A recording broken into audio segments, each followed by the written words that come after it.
여러분도 지난 한 주간 저처럼 이렇게 익사이팅하게 감격하면서 보내셨을 줄로 압니다.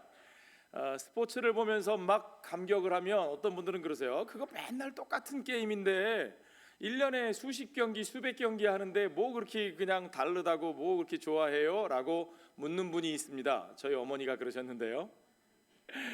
맨날 똑같아 보이는 운동 경기지만 다 다른 감격이 있는 것은 뭐냐면 경기 자체가 문제가 아니라 그 속에 담겨 있는 사람들의 삶의 스토리가 있기 때문이에요.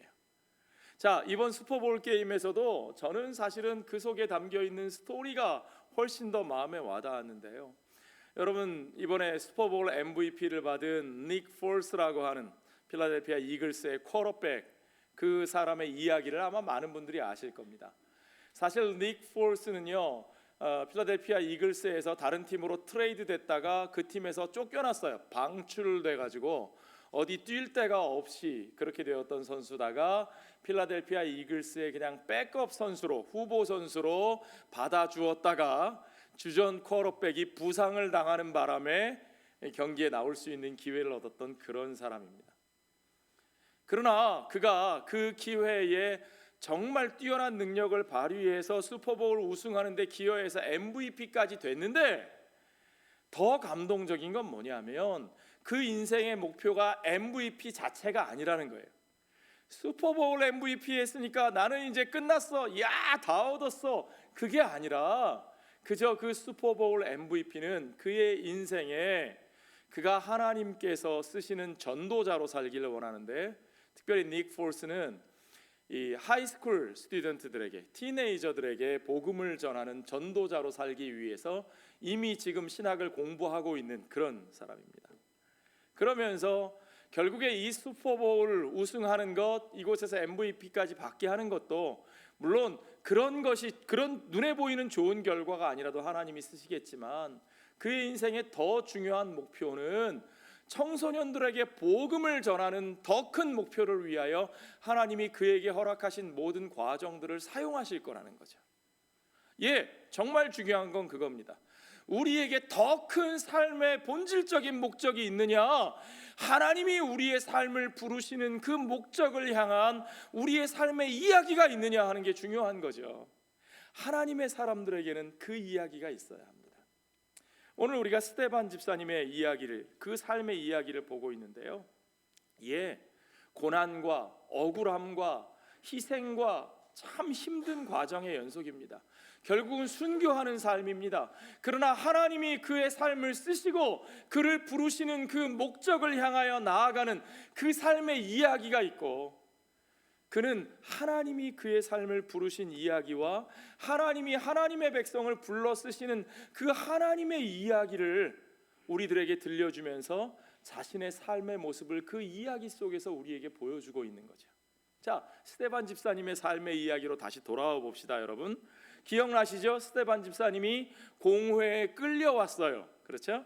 고발을 당해서 끌려와서 대제사장이 스데반 집사님을 놓고 그에게 묻습니다. 오늘 본문의 1절이 바로 그거죠. 대제사장이 이르되 이것이 사실이냐? These charges true? 뭐가 사실이라는 거예요? 뭐가 사실이냐고 묻는 거예요. 스데반을 향하여 거짓 증인들이 고소했던 그 내용들, 뭐라고 고소했습니까? 지난주에 읽었던 6장 본문을 여러분 기억해 보세요. 6장 13절 14절을 보면 다시 확인할 수 있습니다. 거짓 증인들을 세우니 이르되 이 사람이 이 거룩한 곳과 율법을 거슬러 말하기를 마지 아니하는도다. 무엇을 거슬러, 무엇을 회방하여 말한다고요? 이 거룩한 곳, 그건 성전, 예루살렘 성전을 말하는 겁니다. 이 거룩한 성전과 율법, 하나님의 율법, 모세를 통해 주신 하나님의 율법을 이 사람이 거스르고 있다, 훼손하고 있다, 그 얘기죠. 그의 말에 이 나사렛 예수가 이곳을 헐고 성전을 헐고 또 모세가 우리에게 전하여 준 규례를 고치겠다 함을 우리가 들었노라.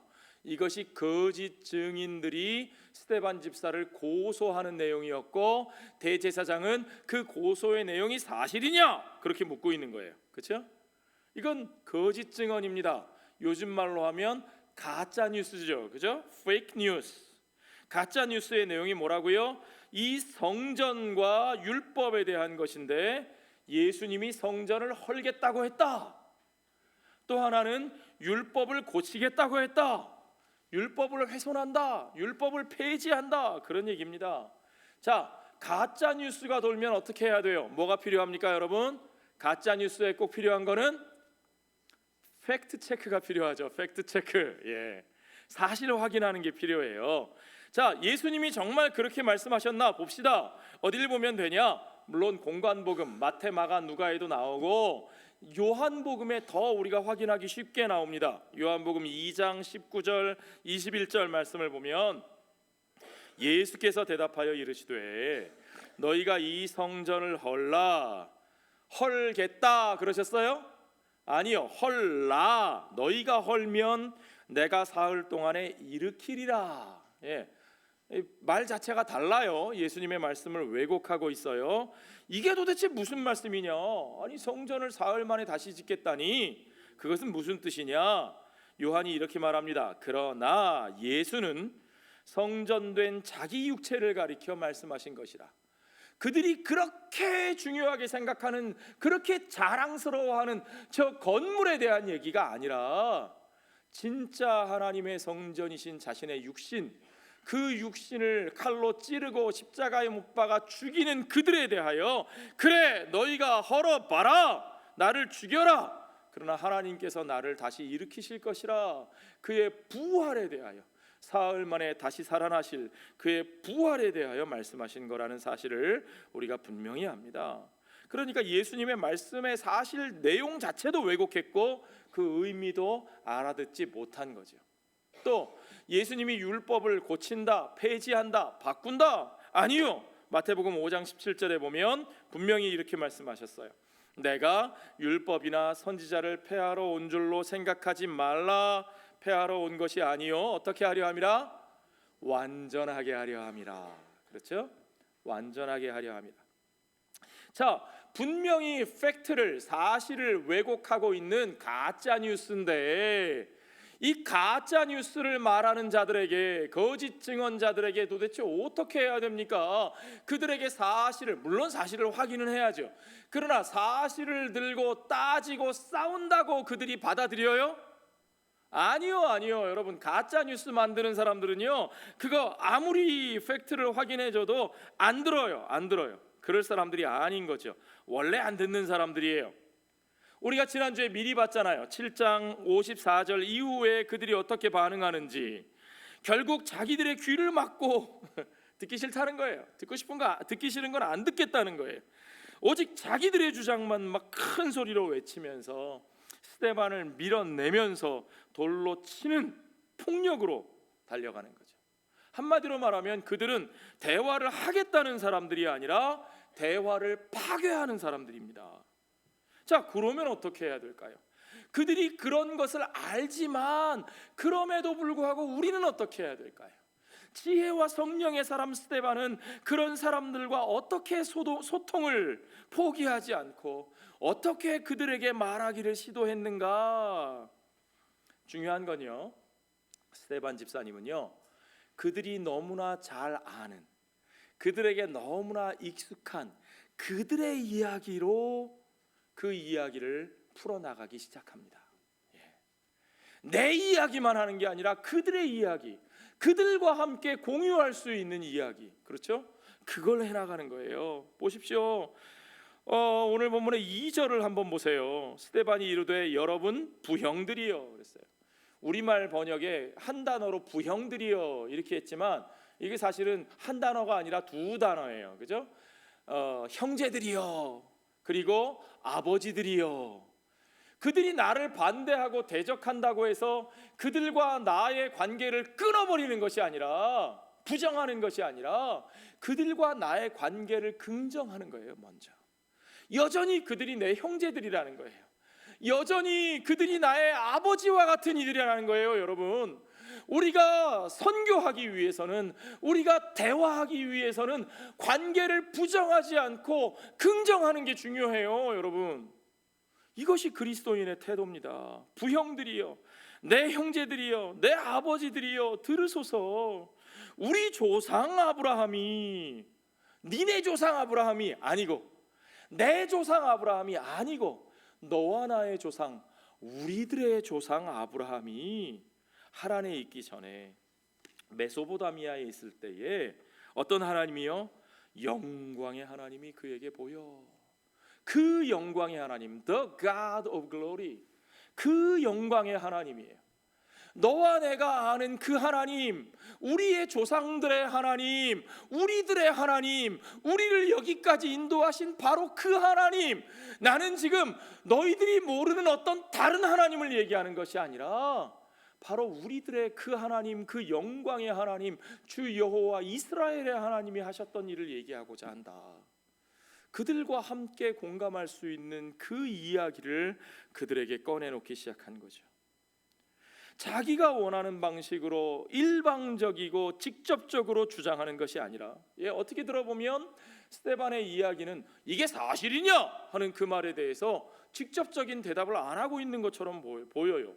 이 사실인지 아닌지 얘기하라는데 도대체 뭔 소리를 하는 거야? 그렇게 들릴 수도 있지만, 그러나 그들의 이야기, 모두가 아는 그 이야기를 전체적으로 다시 그려 보여주고 있는 거예요. 그 그림의 실체를 한번 다시 확인해 보게 하는 겁니다. 그것이 바로 예수의 이야기를 통해서, 그들의 이야기가 their story, Israel's story, 이스라엘의 이야기가 하나님의 기름 부으신 종 메시아 예수의 이야기를 통해서 어떻게 하나님의 의도하신 이야기로, 하나님이 그 백성에게 들려주시는 이야기로 완성되어 가는지를 그들이 아는 익숙한 이야기에서부터 시작해서 그 그림을 그려나가는 이 스데반의 이야기, 소통하는 태도를 우리가 잘 볼 수 있어야 되는 거죠. 그들이 그토록 소중하게 여기던 것들입니다. 그것 때문에 지금 그들이 화났어요. 네가 감히 율법을 훼손해? 네가 감히 성전의 권위를 훼손해? 이 성전이 어떤 것인데 우리 조상들, 우리들의 하나님, 우리 것, 우리 땅, 거기에 우리에게 세우셔서 우리에게 맡기신, 우리가 권세를 가진 그 성전인데 도대체 누가 그 우리의 것을 감히 건드려? 그죠? 자기들의 기득권을 내세우고 그것이 침해당할까 봐 분노하고 있는 그 사람들에 대해서 바로 그 조상들의 이야기를 통해서 도대체 그들이 그렇게 소중하게 여기는 율법과 그렇게 소중하게 여기는 그 거룩한 성전이라고 하는 것이 도대체 무슨 의도로, 하나님이 어떤 뜻으로 그들 가운데 그것을 주셨는지, 그 이야기의 참된 의미를, 그 이야기의 주인이신 하나님께서 나사렛 예수를 통하여, 그들이 그렇게 불편해하고 분노해하는 나사렛 예수를 통하여 마침내 어떻게 드러나고 어떻게 성취되었는지 바로 그 과정들을 그 이야기로 들려주고 있다는 겁니다. 여러분, 성경을 이 전체의 이야기 속에서 성경에서 정말 하나님이 들려주시는 것이 무슨 의미인지를 우리가 바로 이해하는 게 너무너무 중요해요. 예수님이 바로 그 말씀을 하셨잖아요. 모세와 선지자들의 글과 시편이 다 예수님 자신을 향한 것이라고 말씀하셨어요. 예수 그리스도의 빛 안에서 그 모든 구약의 이야기를 볼 수 있어야 한다고 말씀하셨습니다. 스데반은 바로 그 예수 그리스도의 빛 안에서 구약의 그 모든 이야기를 다시 보는 거예요. 앞부분에서 우리가 봤던 베드로 사도의 설교처럼 오늘 스데반도 예수 그리스도의 이야기 안에서 성취된 하나님의 진짜 메시지가 무엇인지를, 그 성전과 그 율법의 이야기가 조상들을 통해 이루신 그 모든 것들이 과연 무엇을 말씀하고 계신지 스데반은 그 이야기를 그들에게, 그리고 오늘 우리들에게도 들려주고 있습니다. 여러분, 이걸 잘 듣는 것이 중요합니다. 이 말씀을 바로 이해해야 성경 전체가 무슨 얘기인가를 우리가 그 중심 메시지에서 벗어나지 않고 바로 파악할 수 있어요. 그래서 사실 제 욕심에는요, 이 스데반 집사님의 설교를 이 7장 1절부터 이 53절까지 한꺼번에 쫙 여러분하고 다 다루고 싶었는데 그러면 예배 시간에 이 53절을 다 읽어야 되잖아요. 아마 여러분들이 막 몸을 막 비비틀면서 힘들어하실까봐 제가 이걸 도대체 어디서 어떻게 끊어야 되나를 막 고민하다가 그래도 우리가 디테일하게 달락달락 살펴보면서도 전체 맥락을 우리가 잊어버리지 않고 보도록 노력을 해보겠다, 그렇게 결심하고 오늘은 조상들의 이야기, 아브라함의 이야기부터 여러분들과 나눠보려고 합니다. 자, 아브라함이 하나님께로부터 어떻게 부르심을 받았나? 하나님은 그 조상 아브라함을 어떻게 부르시고 그들의 후손들을 어떻게 부르셨나 하는 그 이야기에서 스데반은 시작하고 있습니다. 스데반의 이야기, 하나님의 이야기가 아브라함에게서 시작하는 건 너무 마땅하고 당연하죠, 그렇죠? 아브라함에서부터 하나님이 택하신 이스라엘의 이야기가 시작되었잖아요. 아브라함에서부터 하나님의 택한 백성을 통한 구원의 역사가 시작되었습니다. Redemptive History, 구속사의 이야기가 바로 거기서부터 시작되었기 때문이죠. 자, 그 아브라함의 이야기가 도대체 어떤 이야기부터 시작되나? 스데반은 아브라함의 이야기의 첫 출발을 이렇게 봅니다. 3절에 보세요. 이르시되 내 고향과 친척을 떠나 내가 내게 보일 땅으로 가라 하셨다는 거예요. Leave your country and your people. 떠나라. 하나님이 그 조상 아브라함과 그 스토리를 시작하실 때 그 이야기는 무엇에서부터 시작되느냐? 떠나는 것에서부터 시작된다 이거예요. 하나님은 그의 백성을 떠나게 하시는 하나님이십니다. 하나님은 그의 백성을 새로운 땅으로, 새로운 삶으로 부르시는 하나님이십니다. 그들의 기득권과 세습된 신분과 그들의 지위가 안정적으로 보장되는 그곳을 떠나라고 말씀하시는 하나님이세요. 거기서부터 하나님의 역사가 시작돼요. 여러분, 하나님은 오늘도 그의 백성들을 새로운 삶으로 부르시는 하나님이신 것을 여러분 믿으시기 바랍니다. 저는 그래서 감사해요.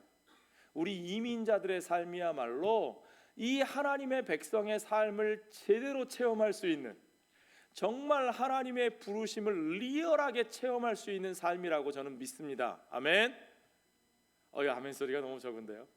여러분은 그렇게 생각 안 하세요? 이민자의 삶에 좀 불만이 많으신가요? 그러나 여러분 보십시오. 정말 그것이 하나님의 부르심에 합당한 모습입니다. 그들이 당연하게 여기고 누리고 아주 익숙하고 편안한 그 삶으로부터 하나님은 떠나라 하시는 거예요. 계속되는 본문 4절을 보십시오.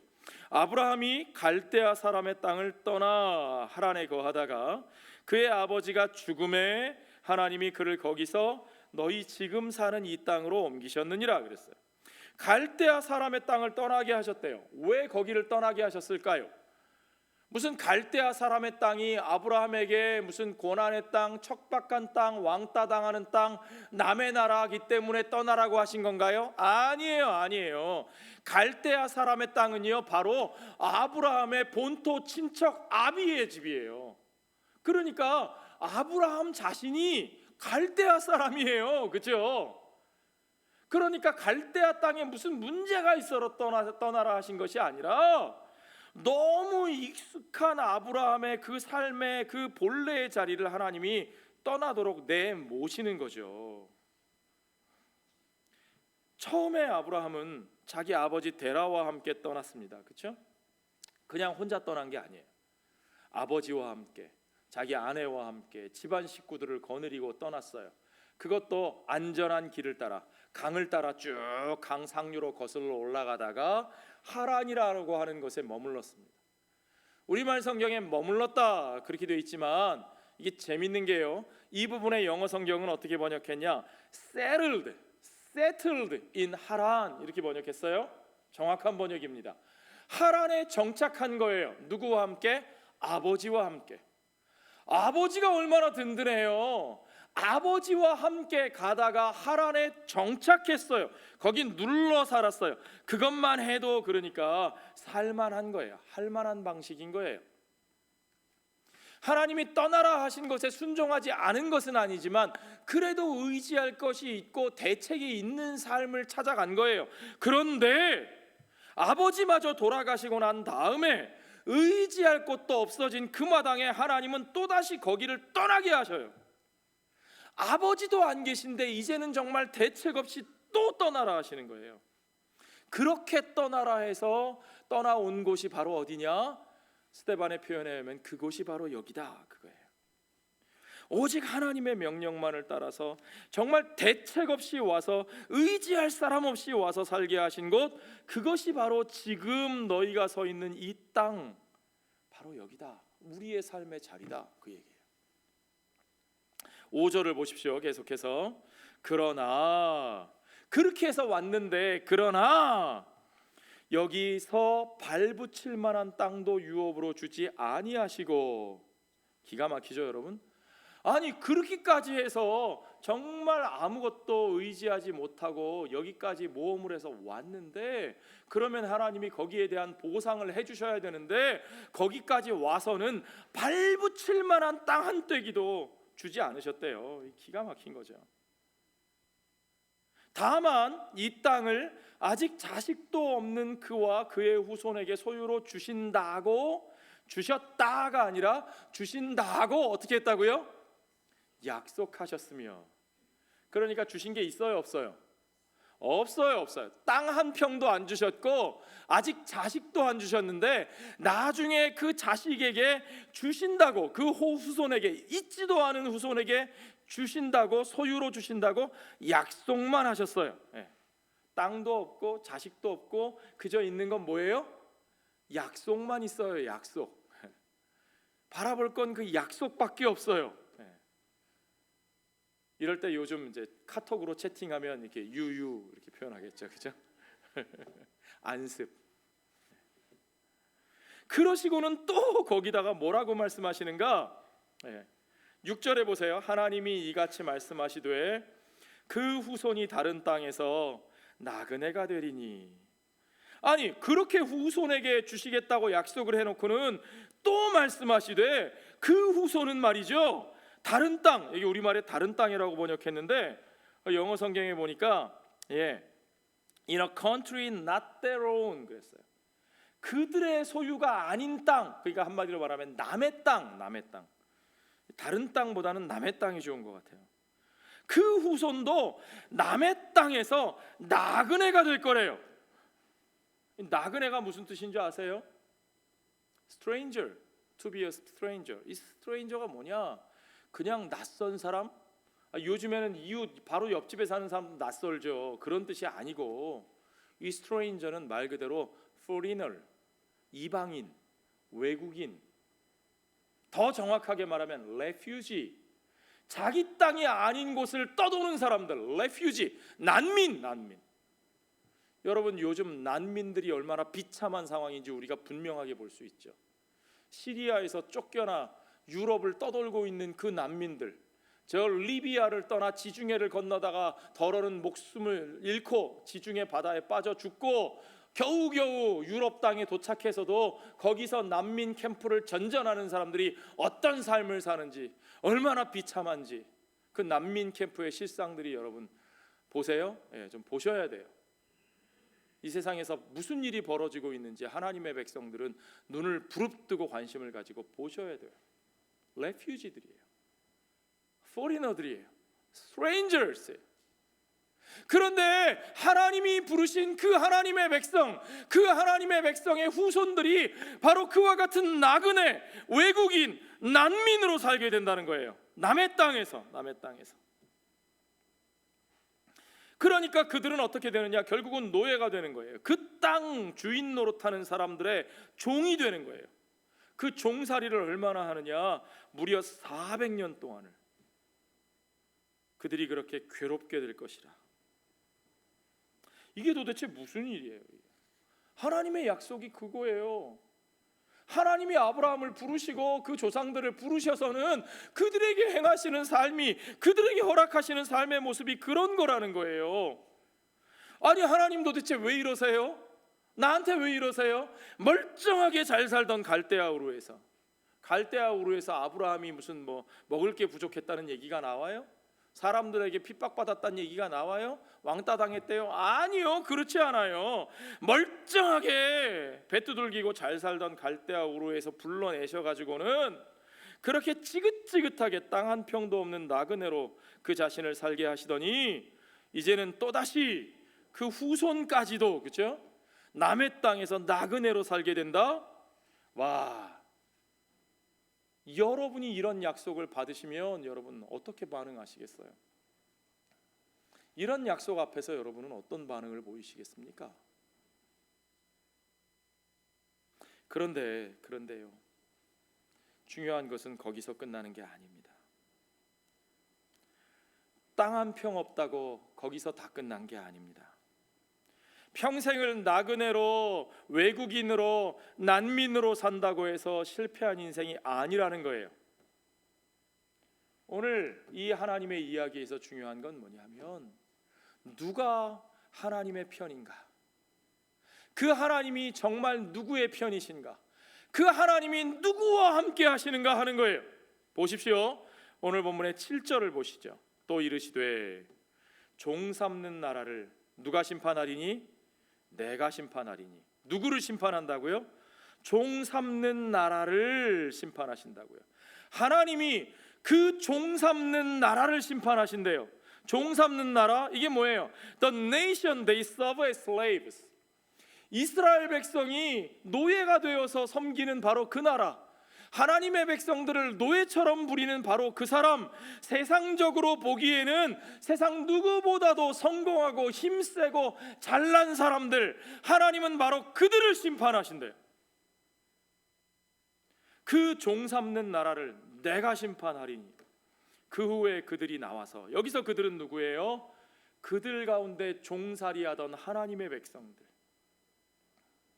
그 하나님의 백성들이 나와서, 그 후에 나와서, 그 종살이한 후에 나와서 이곳에서 바로 이 땅에서, 하나님이 약속하신 그 땅에서, 하나님이 부르신 그 삶의 자리에서, 그곳에서 그들이 하나님을 섬깁니다. 그들이 그곳에서 그 후에 그러한 삶의 과정들을 거친 후에 그들이 진정으로 하나님을 섬기는 예배자로, 하나님을 섬기며 하나님이 그들을 부르신 그 부르심의 목적을 따라 온 열방의 빛으로, The light of all nations, 열방의 빛으로 만국의 복으로 사는 그 하나님의 백성의 사명을 다하며 하나님을 섬기는 왕 같은 제사장으로 그들을 세우실 것이라고, 그 참된 섬김과 예배의 삶을, 그 고난받는 종으로 사는 하나님의 백성, 그 나그네 길을 걸었던 하나님의 백성들 가운데서 그들에게 하나님께서 이루실 것이라고 말씀하시는 것을 우리가 볼 수 있어야 합니다. 예, 하나님은 그렇게 그의 백성들을 나그네로 부르셨습니다. 그가 부르신 그의 백성들을 하나님은 종으로 살게 하십니다. 그러나 중요한 것은 하나님이 진짜로 누구 편이신가 하는 거예요. 그들을 종으로 삼고 부리는 세상에 교만하고 잘나고 권세 있는 자들의 편이 아니시고, 하나님은 그 가운데 묵묵히 그 길을 따라 종노릇하는 사람들의 편이신 것을 여러분 믿으시기 바랍니다. 그게 성경이 우리에게 들려주는 하나님의 모습이에요. 그들을 종으로 부리는 그들, 스스로 높아지고자 하는 그들을 하나님이 심판하시고, 사람의 종노릇만 하다가 끝날 것 같은 정말 비천한 비참한 그 인생들을 불러내어서 하나님이 부르신 그 자리에서 하나님을 섬기는 하나님의 백성이 되게 하십니다. 하나님이 그들을 높이십니다. 여러분, 이 성경, 오늘 이 사도행전에 나오는 이 이야기는 스데반의 입을 통해서 들려지는 얘기인데, 이 스데반의 이야기를 듣고 우리에게 전해주는 사람이 누구예요? 누가죠. 누가. 그 누가가 기록한 복음서, 누가복음에 바로 그와 같은 노래가 나와요. 그 교만한 자, 스스로 높은 자들을 하나님이 꺾으시고 낮추시고, 그들 가운데서 비천한 자들, 종노릇하는 자들, 그 계집종을 하나님이 부르사 그들에게 은혜를 주시고 그들을 높이신다. 하나님이 하신 일을 찬양하라. 그 노래가 누구의 입에서 나왔습니까? 누가복음 맨 앞쪽에 나오는 마리아의 노래를 통해서, 엘리사벳의 노래를 통해서, 바로 그렇게 비천한 종노릇하는 그들을 높이시는 하나님의 역사, 그게 하나님의 의도고, 그것이 하나님의 구원의 역사고, 그것이 하나님의 복음이 우리 가운데 이루어지는 모습인 것을 여러분 믿으십니까? 그것을 우리가 믿는다면 우리는 도대체 어떻게 판단합니까? 우리는 어떤 눈으로 세상을 보고 어떤 눈으로 우리의 삶을 바라보고 있습니까? 무엇이 복된 삶입니까? 종으로 부리는 사람이 복됩니까? 세상의 권세와 패권을 누리는 자가 복됩니까?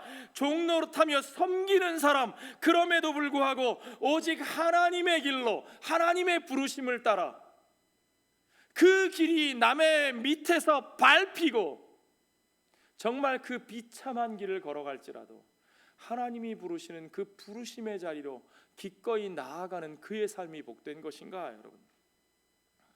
여러분은 정말 어떤 삶을 가치 있게 여기고 계십니까? 어떤 삶을 부러워하고 계십니까? 우리는 어떤 삶과 어떤 길을 실제로 우리의 삶 속에 선택하고 있습니까? 우리 아까 장로님 기도하실 때 오직 믿음이 우리의 삶을 이끌어가게 하십시오, 그렇게 기도하셨잖아요. 정말 우리는 무엇으로 우리의 삶을 이끌어가고 있는가? 하나님의 백성은 이 모든 나그네의 삶, 종의 삶을 겪은 후에, afterward, 그 후에 이렇게 되어 있어요. 그 후에. 그러니까 그 과정이 없으면 안 된다는 거예요. 그 과정을 피할 수 없다는 거예요. 그 과정을 피하고는 하나님이 원하시는 그 부르심의 자리에 우리가 설 수 없다는 거예요. 그것을 겪은 후에, 그 후에 하나님이 약속하신 땅에서, 거기서 하나님을 온전히 섬기는 그의 백성으로 살게 되는 겁니다. 그것을 피하고 다 스킵하고 그냥 그러고서도 나는 하나님을 잘 섬길 수 있어, 천만에요. 십자가를 포기하고 우리가 그 부활의 영광으로 나아갈 수 있는 길은 없습니다.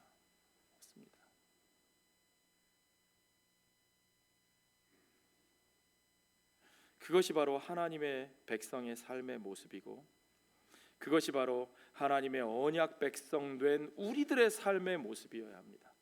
우리가 받아들여야 할 우리들의 삶의 모습입니다. 그것이 바로 하나님의 백성의 아이덴티티예요. 정체성이에요. 그 정체성과 구별됨의 상징으로 하나님께서 그 조상들에게 명하신 것이 있는데, 그게 바로 할례예요. 할례. 그래서 오늘 8절에 할례 얘기가 나오잖아요. 8절을 같이 보시죠. 할례의 언약을 아브라함에게 주셨더니 그가 이삭을 낳아 여드레 만에 할례를 행하고, 이삭이 야곱이 우리 12조상을 낳으니라. 그러니까 아브라함도 할례를 받은, 이삭도 할례를 받은, 야곱도 할례를 받은 그 야곱의 12아들들, 이스라엘 모든 지파의 조상이 된 그들도 다 그렇게 할례를 받은 하나님의 백성이라는 거죠. 그들이 다 할례를 받아 하나님의 백성으로 구별되었습니다. 그들 모두가 다 그렇게 나그네 된 삶으로, 고난받는 하나님의 종으로, 오직 하나님의 약속만을 붙들고 자신의 육신과 자기의 힘과 기득권과 신분과 지위를 내려놓고 여러분, 할례는 그런 거예요. 생각해 보세요. 여러분, 이스라엘 백성들이 가나안에 들어갈 때에 요단강을 건너 여리고를 쳐야 되는데, 여리고성을 치는 전쟁이 바로 눈앞에 있는데 하나님은 거기서 그들에게 할례를 명하셔요.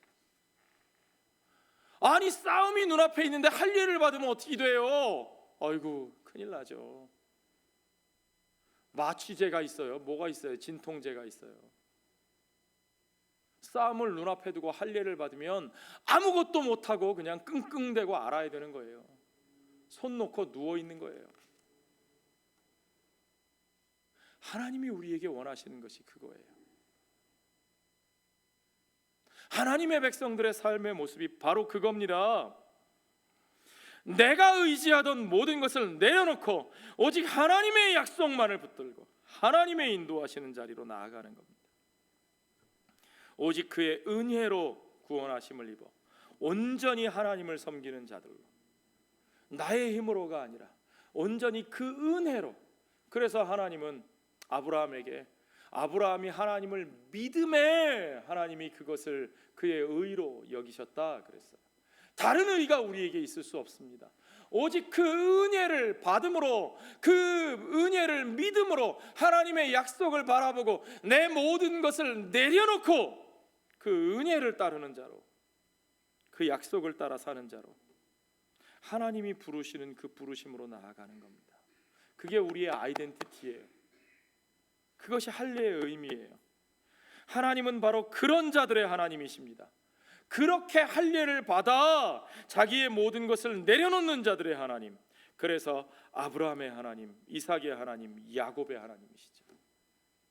블레이즈 파스칼이 그랬어요. 하나님은 철학자들의 하나님이 아니시고 하나님은 아브라함의 하나님, 이삭의 하나님, 야곱의 하나님이시라고요.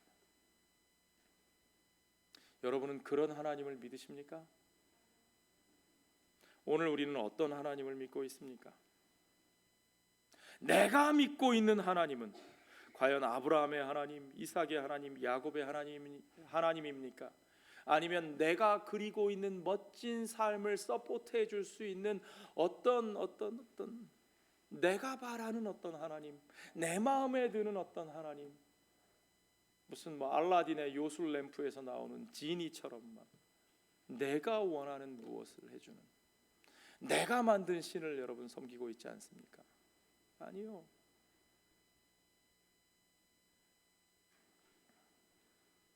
정말 내가 바로 그 하나님을 믿고 있다면 우리는 그 하나님이 우리를 부르시고 이끄시는 우리 삶의 방식을 받아들여야 합니다.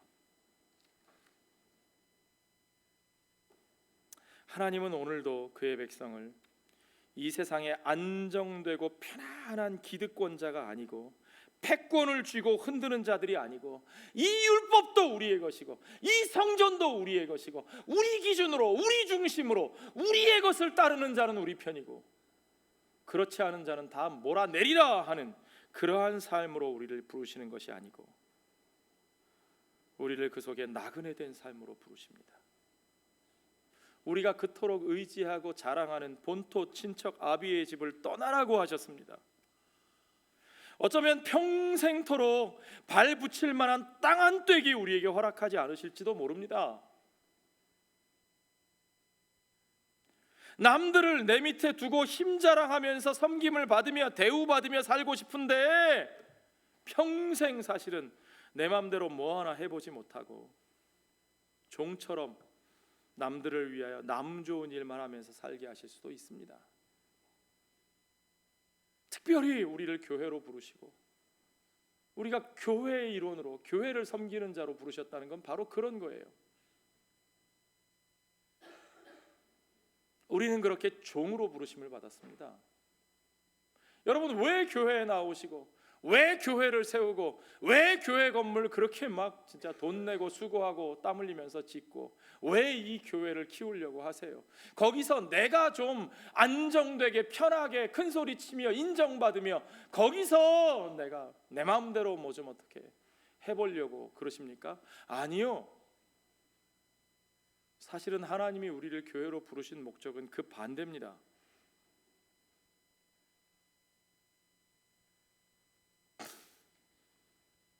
우리 예수님께서 그 베드로에게 말씀하셨던 것처럼 네가 이제까지는 네 마음대로 네가 가고 싶은 대로 가면서 살았지만 이제부터는 남이 네게 띠띠우고 남이 너를 몰고 가는 대로 살게 될 것이라. 그것이 하나님의 백성들의 삶이에요. 그것이 주의 사명을 받은 자들의 삶입니다. 더군다나요, 여러분, 우리 이민 1세대들을 보면요, 그래 뭐 나 한 세대, 내가 남의 나라 온 첫 세대니까 나 한 세대 고생하는 건 참을 수 있는데 그래도 이제 내 자식들, 우리 다음 세대에 가면 그 애들은 다르게 살지 않을까, 그 기대 하나 가지고 그냥 온갖 거 다 쏟아붓고 희생하면서 참아내면서 그렇게 살았는데, 사실은 이제 조금씩 지나다 보면, 실체를 보면 그것마저도 우리의 신기루였을 수도 있죠. 그렇죠?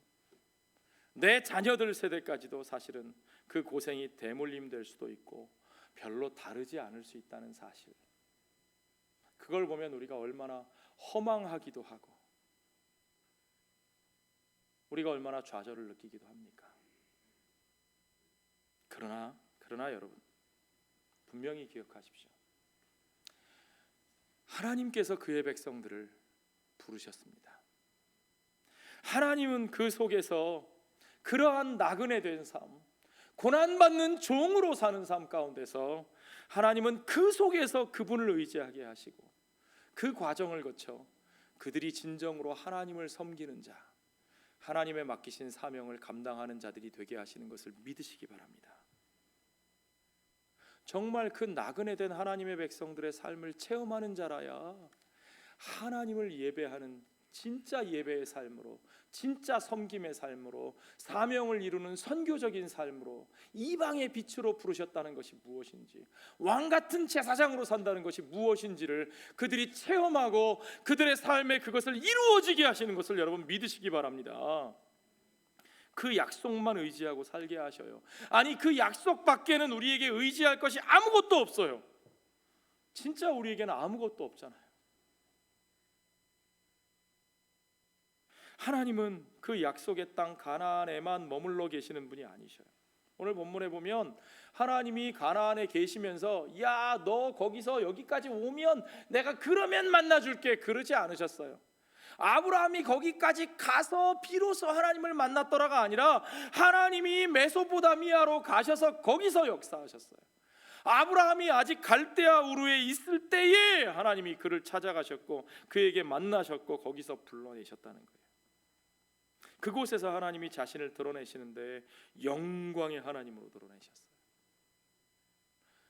아브라함이 하란에 가서 눌러 앉아 있을 때도 하나님은 거기서 그를 불러내셔요. 거기까지 가셔서 그를 불러내시고 그와 그의 자손들이 400년 동안 종살이를 하는 그곳, 아직은 애굽이라는 말이 안 나오는데 오늘 본문에서는 그 종살이하는 그 비참한 삶의 자리, 이게 도대체 언제나 끝날까? 말이 400년이죠 여러분.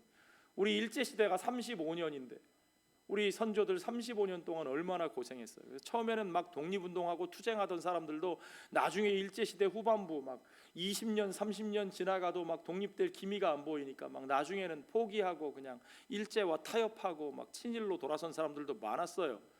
400년을 종노릇하면서 산다고 생각해 보십시오. 그런데 오늘 하나님의 이야기, 스데반의 이야기는 뭐냐? 하나님은 그 가운데서 그들과 함께 계신다는 거예요. 아멘. 하나님이 그들을 그러한 삶으로 부르셨고 중요한 것은 그 삶 속에서 하나님이 그들과 함께 계시다는 거예요. 오늘 우리가 이 삶의 모습을 좀 분명하게 확인해 봅시다. 하나님이 그 하나님의 백성을 도대체 어떻게 부르시는가? 그들을 어떤 모습으로 쓰시는가? 하나님이 그들을 통해 무엇을 이루고자 하시는 것인가? 진짜 하나님의 백성의 삶의 모습은 무엇인지 우리가 그걸 확인해 봐야 된다고요. 그 후손이 남의 땅에서 나그네가 될 것이래요. 남의 땅에서 나그네 된 하나님의 백성의 삶.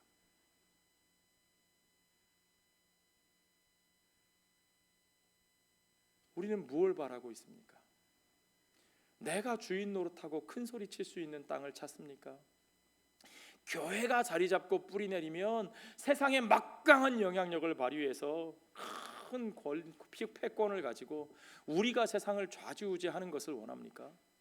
물론 그렇게 될 겁니다. 하나님께서 우리를 왕 같은 제사장으로 쓰실 겁니다.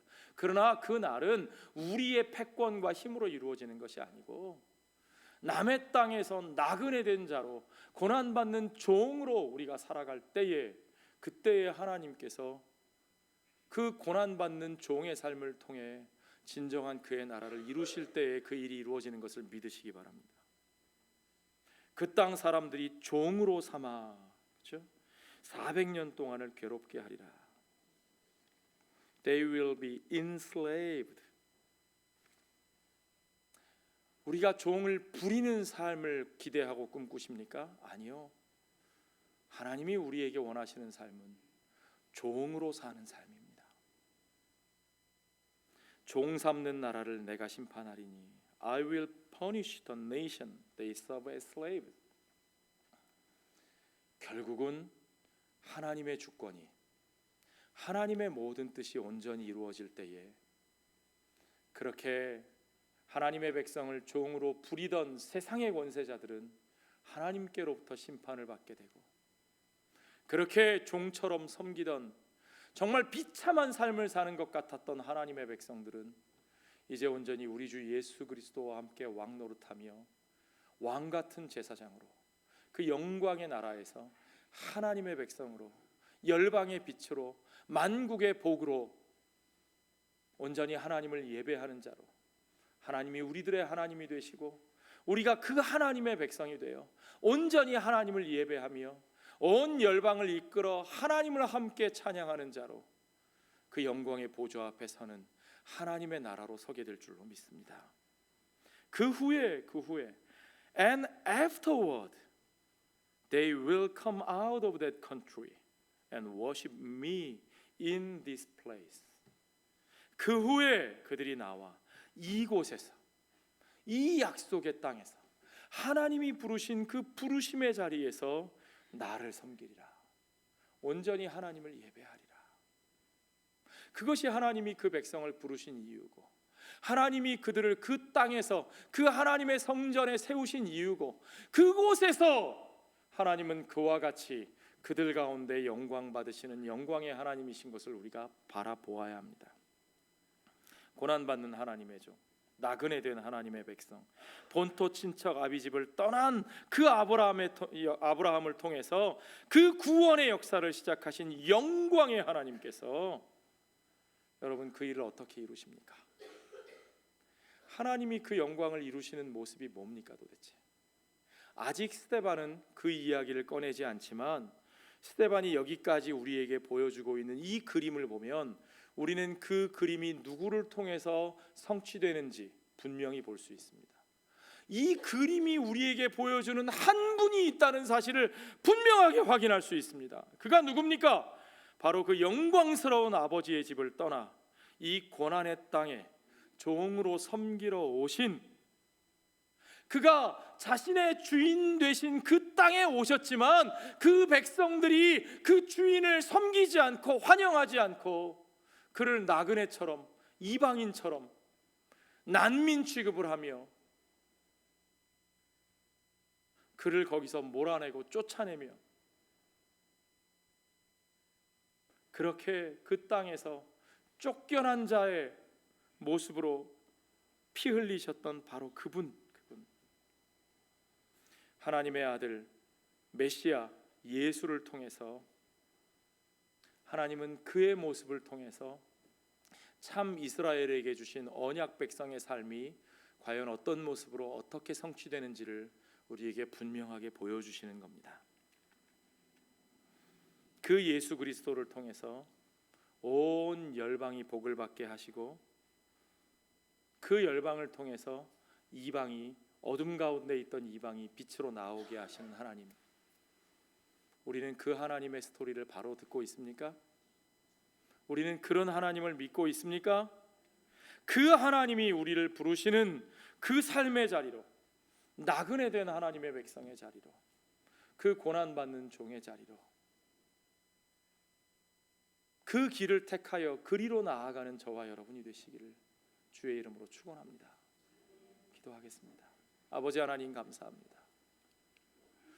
온전히 우리에게 들려주시는 그 조상들의 이야기, 우리 하나님의 이야기, 우리 하나님이 그들을 택하여 부르신 그 목적이 우리 주 예수 그리스도 안에서 어떠한 모습으로 이루어지고 어떻게 성취되었는지를 우리가 보았습니다.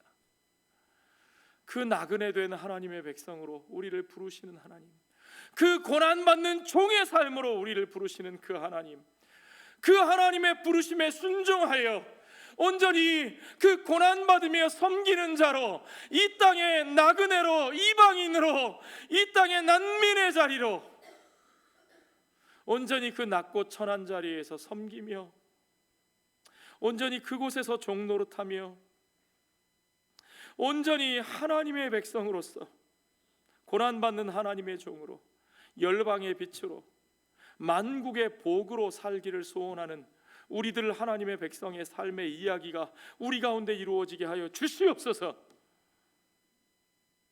헛된 것에 마음 빼앗기지 않게 하여 주시고, 세상의 이야기, 세상 권세자들의 이야기, 우리의 욕망과 우리의 패권을 부추기는 이야기에 우리가 마음 쓰지 않게 하시고, 우리가 듣고 싶은 이야기만 듣기 위하여 불편한 이야기에 귀를 막고, 진짜 하나님이 들려주시는 영광의 하나님, 아브라함의 하나님, 이삭의 하나님, 야곱의 하나님이 들려주시는 그 복음의 이야기를 듣지 못하고, 내가 만든 신, 내가 만든 우상, 내 욕망의 이야기에 휩쓸려 그러한 세상의 삶에 휩쓸려 살아가지 않게 하여 주시고, 오직 우리를 향한 하나님의 이야기, 그 생명의 이야기가 고난받는 하나님의 종 예수 그리스도의 십자가를 통해서만 이루어지는 것을 분명히 알고, 오직 그 길을 향하여 나아가는 것, 그 부르심,